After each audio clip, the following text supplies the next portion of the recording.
कई लोग जल चढ़ाने के बाद में भगवान का जो फूल पत्ती नीचे रखी रहती है, आप, हम ये नहीं कह रहे कि आप अपने घर से लेकर जाओ, आपके पास में कुछ नहीं, एक लोटा जल चढ़ाओ, जल चढ़ाया, जो फूल पत्ती नीचे रखी हुई है उसी को उठाकर उसको रखकर उसी फूल से भगवान का खूब सुंदर श्रृंगार भगवान का कर कर फिर आइए। क्यों?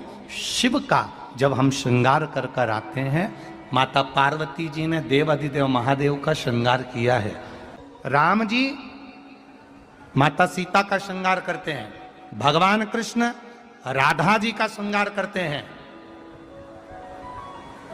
केवल एक देव अधिदेव महादेव की कथा ऐसी है जिसमें पार्वती जी शिव जी का श्रृंगार करती हैं। जल चढ़ाने के बाद वहीं पर पड़ी हुई पत्ती से, फूल से, जो चढ़े हुए फूल हैं, चढ़ी हुई पत्ती है, चढ़ा हुआ निर्माल्य है, जो भी शिव जी का है, उसी को धोकर वापिस भगवान का श्रृंगार कर कर आना चाहिए।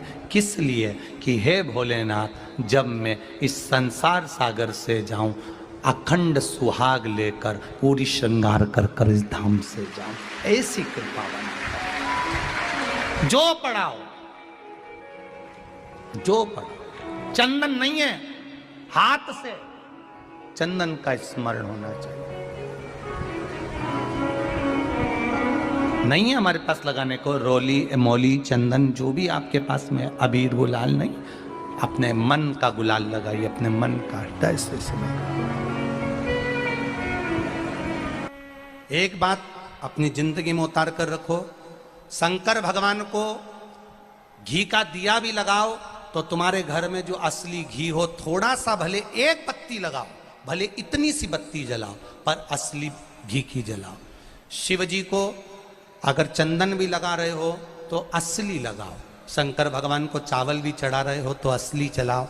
शंकर भगवान को अगर अष्टगंध भी चढ़ा रहे हो तो असली चढ़ाओ। केमिकल का कोई चीज मेरे महादेव को मत चढ़ाओ जिससे भगवान शिव की मूर्ति नष्ट हो। ऐसी कोई चीज मेरे महादेव को ना चढ़ाओ।